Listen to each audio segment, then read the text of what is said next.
আচ্ছা, এই জাতীয় কাজগুলো, হ্যাঁ, আমাদের আজকে আলোচনার বিষয় ছিল হলো পাথফাইন্ডার। পাথফাইন্ডারের মাধ্যমে আমরা কিভাবে আমাদের এই নিত্য যে প্রয়োজনীয় শেপগুলো আছে এগুলোকে আরো মডিফাই করতে পারি, সেইটা হচ্ছে আজকে আলোচনার বিষয়। তো এখানে দুইটা শেপ দেখা যাচ্ছে, দুই ধরনের দুইটা লোগো দেখা যাচ্ছে। তো আমরা এই ধরনের কাজগুলো আসলে পাথফাইন্ডার ব্যবহার করে কেমনে করতে পারি সেটা দেখা দিচ্ছি।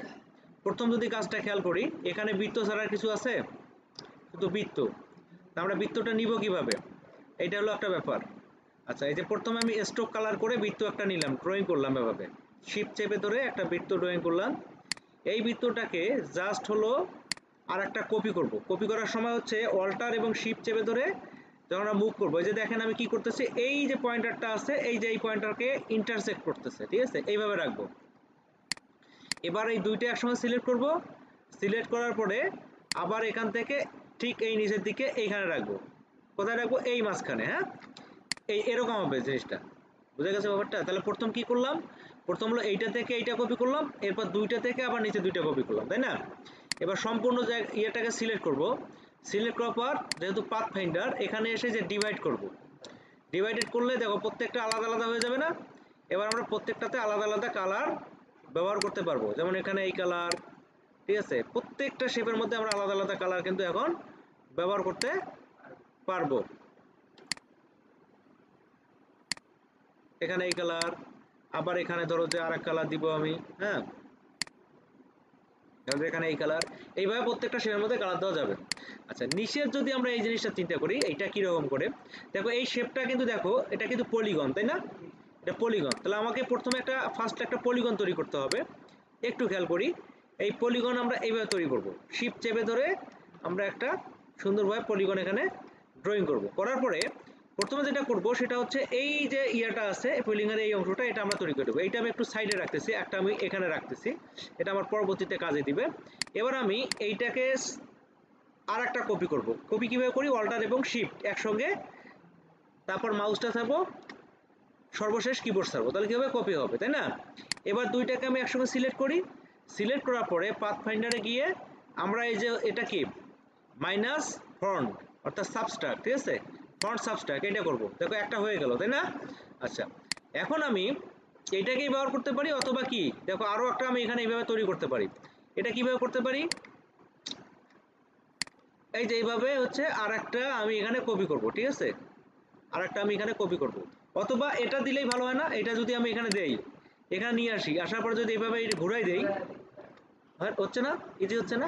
কিভাবে করলাম, জাস্ট হচ্ছে এইভাবে এই ঘুরাই দিলাম, ওকে। ঘুরাই দেওয়ার সময় জাস্ট যখন ঘুরাবো, ঘোরানোর সময় এখানে শিফট চেপে ধরবো, তাহলে সোজা হয়ে যাবে, তাই না?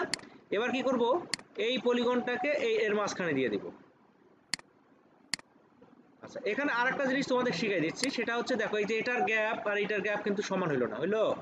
আচ্ছা, এটা একটা এক্সট্রা কাজ, এটা কিভাবে করব, এই যে সিলেক্ট করার পরে এই দেখো এখানে অ্যালাইনের এখানে কিন্তু এই জিনিসগুলো পাবা, তবে অ্যালাইন প্যানেলে যাও, এখানে পাবা এই যে ডিস্ট্রিবিউট অবজেক্ট, এখানে আসার পরে তুমি এই যে জায়গাটা আছে হরিজন্টাল ডিস্ট্রিবিউট সেন্টার, এখানে ক্লিক করো, এই দেখো দুইটার গ্যাপ সমান হয়ে যাবে। তুমি যদি এটা এখানে রাখো, এবার তিনটা একসঙ্গে সিলেক্ট করো, এখানে হরিজন্টাল ডিস্ট্রিবিউটে ক্লিক করো, দেখো তিনটার গ্যাপ সমান হয়ে যাচ্ছে, ঠিক আছে? তো এইভাবে আর কি আমরা এটা সমান করে ফেলবো। এরপর আরেকটা কাজ করতে হবে, লাইন টুল, ঠিক আছে, লাইন সেগমেন্ট টুল আমরা নিব। আমি এটা কালো করে নিলাম। এবার হচ্ছে এখান থেকে আমি একটা লাইন নিয়ে নিলাম, প্রথমে হচ্ছে এইভাবে একটা লাইন ড্রয়িং করলাম, ঠিক আছে।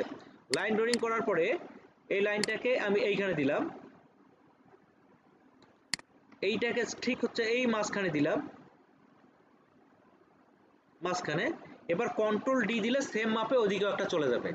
কন্ট্রোল ডি দিলে কি হয়, ডুপ্লিকেট হয় না, চলে যাবে। এবার সম্পূর্ণটা সিলেক্ট করি, সিলেক্ট করার পর পুনরায় পাথফাইন্ডারে যাই, এবার এখানে ডিভাইড করে ফেলি, ওকে, কত ইজি হয়ে গেল। আচ্ছা, এবার হচ্ছে আনগ্রুপ, আনগ্রুপ করার পরে এটা করে ধরবো আর কালার দিয়ে দিব, এটা করে ধরবো আর কালার দিয়ে দিব, বুঝে গেছে ব্যাপারটা? এটা ধরবো আর হচ্ছে মনে করো যে এই কালার দিয়ে দিব এইটা, সেক্ষেত্রে অবশ্যই এখানে আমাদের ফিল কালারটা সিলেক্ট করতে হবে।